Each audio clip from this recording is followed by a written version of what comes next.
that question. Now, as far as what communications took place between the DA's office and Mr. Copeland, I don't know exactly. But I do know that on June the 6th, he and I spoke, and he told me that he wished to assert his Fifth Amendment privilege. And so I sent that email. The transactional immunity order was granted on June the 7th, which I find the timing there to be, let's just say, ironic, in that apparently they were going to have Mr. Copeland testify without any grant of immunity because it was the state's intended purpose to call him as a witness on June the 7th. And so I was here on June the 7th. I told the court what Mr. Copeland's intentions were. There was a lot of back and forth. Obviously, Mr. Copeland was taken into custody on June the 7th, and then everything that happened on June the 10th. I don't have to go over all that. Yeah, I've read all of that. Yes. So my purpose here today is to state on the record that absolutely, nothing that I said or did on Mr. Copeland's behalf was done in any conjunction or with any consultation, in cahoots, or anything along those lines with Mr. Steele or Mr. Shart or anybody else in the defense team. All right. I was here doing what my client had expressed to me, what he wanted to do. And as I said, if it becomes a major issue, I have more than enough documentation to prove that. Okay, I appreciate that. Mm-hmm. It's not an issue at all to this court. Okay. All right, thank you. All right. That's it? That's it? All right. Nah. It ain't over that fast. Come on back. And Ms. Love, Mr. Steele, and Mr. Shart stating that Mr. Copeland wanted to take the Fifth, did not wish to testify. On the 7th, I was shown an order that was signed on June the 7th stating that Mr. Copeland was being given transactional immunity. At no point, and I think what really bothers me is that at no point did anybody from the DA's office before that time, within any relevant time frame, reach out to me and just ask me if I was representing Kenneth Copeland for purposes of his testifying in this trial. Everybody in this room that has been involved in this case from the beginning has known that I was representing Kenneth Copeland. All right, and I know because you had a case before me with Mr. Copeland, that resolved in June of 2023. That's so correct. I know that as of that point, you were representing him. Yes. And then following the resolution of that case, he did not have any more pending charges. He did not. That's okay. correct. Yeah. All right. So that was a year ago. So at a minimum, I feel it was incumbent on the district attorney's office to reach out to me just to ask that question. Now, as far as what communications took place between the DA's office and Mr. Copeland, I don't know exactly. But I do know that on June the 6th, he and I spoke, and he told me that he wished to assert his Fifth Amendment privilege. And so I sent that email. The transactional immunity order was granted on June the 7th, which I find the timing there to be, let's just say, ironic, in that apparently they were going to have Mr. Copeland testify without any grant of immunity because it was the state's intended purpose to call him as a witness on June the 7th. And so I was here on June the 7th. I told the court what Mr. Copeland's intentions were. There was a lot of back and forth. Obviously, Mr. Copeland was taken into custody on June the 7th, and then everything that happened on June the 10th. I don't have to go over all Yeah, that. I've read all of that. Yes. And it's going to be. Just about the representations made about an email with a BCC, and it was sent inadvertently. I believe that he'll say that that's not accurate. And then we sent your Honorable Court on Friday all of the emails. If you put them in order. Yeah. Okay. I mean, I've seen it. I think that's fine if you want to ask him that and clarify it. I don't think that Ms. Love made a representation that that is in fact what happened. That was her theory because she couldn't figure out why Mr. Melnick was referring to her in the third person. But sure, you can ask him that. Good morning. Good morning. Counselor, was there a time in your presence that you heard someone give a direction for the sheriff deputies to shut off their body-worn cameras? Absolutely. Do you know who gave that direction? Deputy Brown. And do you know at what period of time or what point in time that occurred? Were you alone with your client? Was it throughout the whole time? Were you with Ms. Hilton? What was going on when you heard that? That was the first thing he said when the deputies brought Mr. Copeland in. So as far as you know, I'm not saying the sheriff deputies filed that order, but they were ordered to turn off all body-worn cameras as far as you were concerned. Yes. And this conversation that you just relayed to us with Ms. Hilton, you and Mr. Copeland, your client, was that a calm conversation? Was it heated? How would you describe it?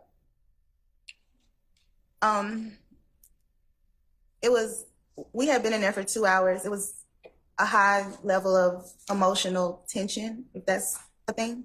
Okay, were people getting louder than we're speaking now? Yes, And who was that person or people? Simone. Okay. And when you were talking about Mr. Copeland not being permitted to take responsibility for the killing of Mr. Thomas, you know what I'm referring to? Yes.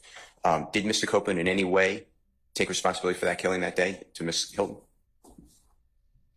Pretty much, he just said, you don't know what I did or didn't do. Okay. And that was said to the prosecutor about the killing of Donovan Thomas? Yes. Do you know if you saw Ms. Hilton taking any notes or recording the meeting, or any of the people with her recording this meeting or taking notes? I'm not aware. It says, and the court just gave a transfer, I don't know where it is, but you can look at it. No one's trying to trick you. It says on page 40, towards the bottom, it's the Honorable Yes. Judge. It's fine. If you need to look at it, if you don't need to look at it, that's fine. Just let the record reflect. It should be on page 40. If you need it, it's June 10th. It should be 2024 ex parte conference that you were part of. And Judge Glanville says something to the effect, I'm not looking at, this is not a quote, but it appears to be to Mr. Copeland. Do you remember when Mr. Love told you that as long as you don't tell a bold-faced whopper, something like that? Do you see that? Yes. Can you just, so the court, unless the court has it in front of her, what I've line got it that in is? front of me. Do you know what line that is? Where it begins on?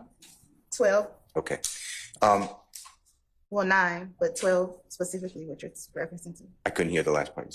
9 is when he starts talking, but 12 is when he gets into that part. He being Judge Glanville. Yes. Okay. And what information do you have that Ms. Love spoke with Mr. Copeland about the bald-faced whopper? What do you mean? I'm sorry, can you ask that again? Well, Yeah. apparently Ms. Bumpus didn't understand it any better than I did. Yes. Do you have any information to educate us on when Ms. Love spoke with Mr. Copeland about you can't make a bald face, whatever it says, whopper? Your Honor, I want to- Hang on just a second. Yes, Ms. Love. my objection is that the question itself assumes a fact that has not been established. Sustained. Read what it says if you don't mind. Since it's Tell me in what there. page we're on again. Court. Okay. Thank you. The court. The state can still give you immunity. They can give immunity to whoever they want, okay? And they can make that choice. I don't even make that choice. So if they, like I said earlier, they want your testimony, they figure it's that the jury needs to hear what you have to say, good, bad, or indifferent. And what Ms. Hilton is telling you is just the truth as you know it. And let her worry about, I mean, even though you may have said different versions of whatever, that's for impeachment. That's not going to get you in trouble. What will get you in trouble is you just invoking your First Amendment privilege because you've been given immunity. Or as Ms. Love said this morning, remember, Ms. Love said, if you lie, if you overtly lie about something, like if you tell a bold-faced whopper, then they can indict you on that particular charge. I mean, that particular false statement. That part you said about, you remember earlier this morning, Ms. Love telling you about the bold-faced whopper. That's what I'm focused on. Can you tell us, were you present when Ms. Love spoke with Mr. Objection, Copeland that Your Honor. morning? What's your basis? Again, assuming facts that have not been established. The question, I believe, was, were you present when Ms. Love spoke with Mr. Copeland? Okay, so I think that's based on the fact that what was just read out was read out. So I don't know that Judge Landville's statement establishes that, but that's why he's asking it. So I'm going to permit him to ask that, and she can, keeping in mind that that doesn't establish that it occurred.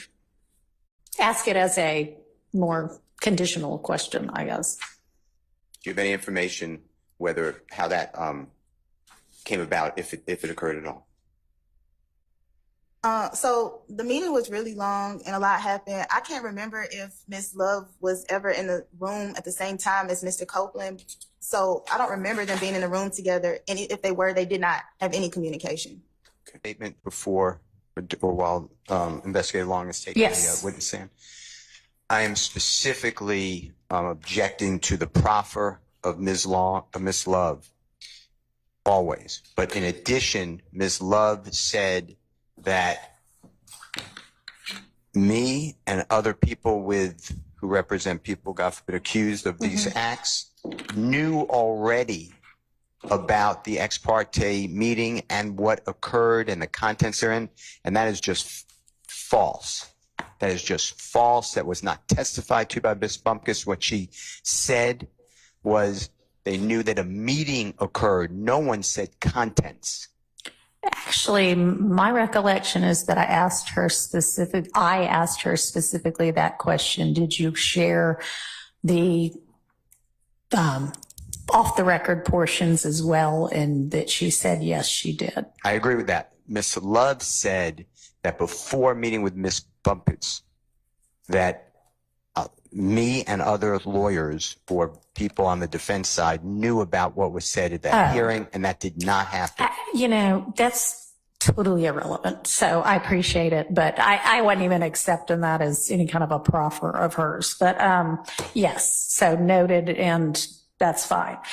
Okay, was there anything else with regard to that? All right. So you said you weren't going to accept a proffer from Miss Love, and that's fine. You said also Miss Long. Do you mean Investigator Long or Miss Hilton, or is there a Miss Long? Spoke. Miss Love is who I meant, but I think because Investigator Long has taken the stand, my mind may have been been with him. Okay, and that's fine, but he's going to be testifying as an expert, so let's just, cut to the chase. To the extent he's not going to be testifying as an expert right now. He's going to be a fact witness. Yes. Okay. Yes. So maybe we don't need to go through all of his background. All right. Just good afternoon, Deputy Chief Long. Would you tell the court for the record where it is that you work? I work for the Fulton County District Attorney's Office. In what capacity? Deputy Chief Investigator. As Deputy Chief Investigator, are you over any particular units? I am. All right. Are you over the unit that is prosecuting this case that we are here in trial on? I am. And as part of your responsibilities as Deputy Chief Investigator, do you accompany attorneys to meetings with witnesses or other attorneys? Yes, I do. Specifically, are you tasked with accompanying Deputy District Attorney Hilton and myself when the needs arise? And among other attorneys, yes. On June the 10th, 2024, do you recall that date? I do. And did you accompany myself or Ms. Hilton to the chambers of Chief Judge Glanville on that day? I was with Ms. Hilton. Was there anyone accompanying me? As Yes. investigator? And was that person one of the lieutenants with the DA's office? That is correct.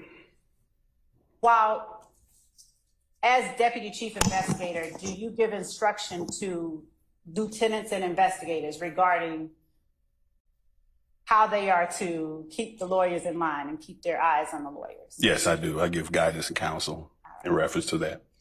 And are you all required to remain with us at all times during those types of meetings? Yes. June 10th of 2024, do you recall who was present in the judge's chambers at the time you arrived with Ms. Hilton? I do recall Judge being present, court reporter, Ms. Kayla Bumpus, several deputies, and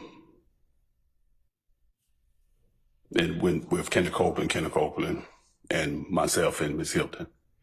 Was I present in chambers at the time you? There is so much to unpack that I'm going to have to do a live stream tonight. Sorry. Woo! Ric Flair voice. So, I was watching the chat a little bit today, and I just want people to understand something. Please control and tailor your expectations.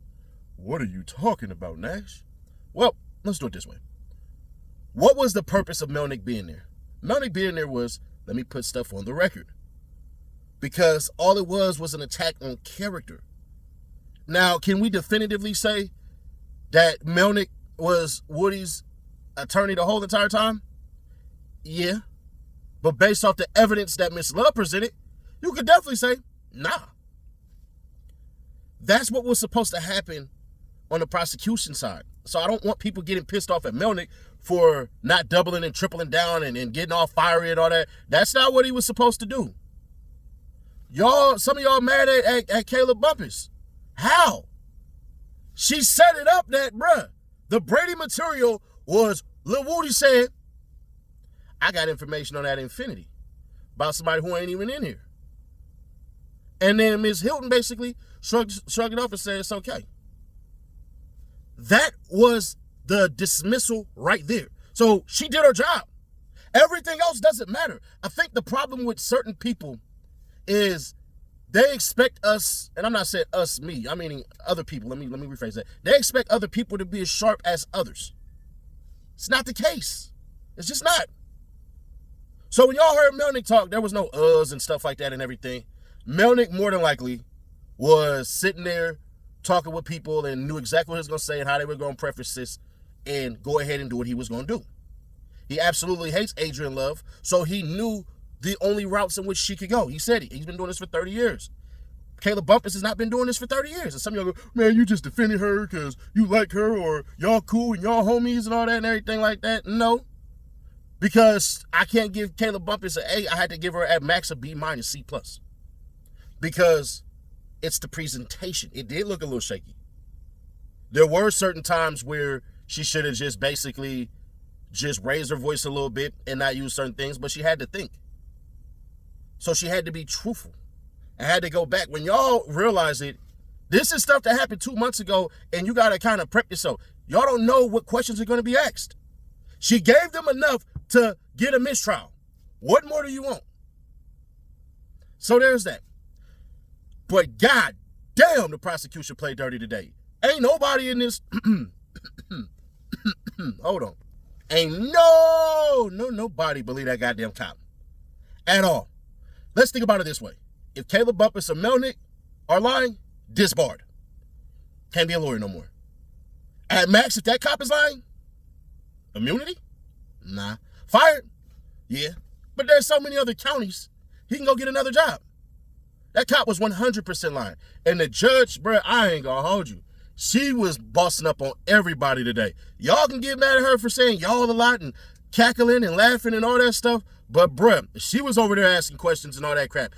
At the end of the day, everybody who was a lawyer, prosecution, or defense can't get a grade. They can't. Because Steele had an objective. Weinstein, Short, McInnes, Matthews, they all had an objective today, was to try and get this case dismissed. And it didn't happen. But you can't get a grade for that. I can't give them an F. I would give them an F if they didn't even try. I can only give them an A if they succeeded. So it's a non-grade. Because at the end of the day, nothing happened. That judge isn't going to dismiss this case. We're going to get the jurors back in and all that stuff and everything like that. And ultimately, all the things that they asked for, they got one that they needed. They need the judge to come out and say, no matter what a judge says, it's not facts, and that we got a new judge and the other judge is gone. That's going to paint the illustration that the judge did something wrong. On top of that, they literally got the judge to tell Woody how to testify by just saying, I don't recall. And that's it. And on top of that, they got the whole entire last testimony thrown out, which means all the videos and all that crap and everything, that's gone too. So they may get more stuff in their favor to say, this can't come in, this can't come in, this can't come in. So that's why I say y'all can't get mad at Steele and all them for not getting a mistrial. Not to the prosecution side. Can't give them a grade either. Because at the end of the day, they can't get a mistrial done. They don't want that to happen. And on top of that, bruh, hey, they trying to kick her ass up off of the damn, kick Miss Love off the case. And Miss Hilton. Let it go to everybody else. And it didn't happen. She had to defend herself. She made up some BS. She got some lying ass cop to get on the stand. He was too eager. I don't believe for 2 seconds that cop did not get trained by Miss Love on what to say and what not to say. He was giddy. He was jumping up. He was doing like this, ready to go. What cop you know that would do something like that? Ain't never seen nothing like that. So there's that, bro. Today, was theatrics. Melnick and Bumpus destroyed the shit out of the prosecution, because right now that judge has to look everybody in their face and literally weigh who has more to lose here. Is it the cop or is it the attorneys? Because all that other stuff them other two lawyers said and stuff like that, don't nobody give a damn. Do we really know if Melnick was Woody's attorney when all that stuff was happening? Can't prove it. But also you can't say that he was. So we just take Melnick at his word.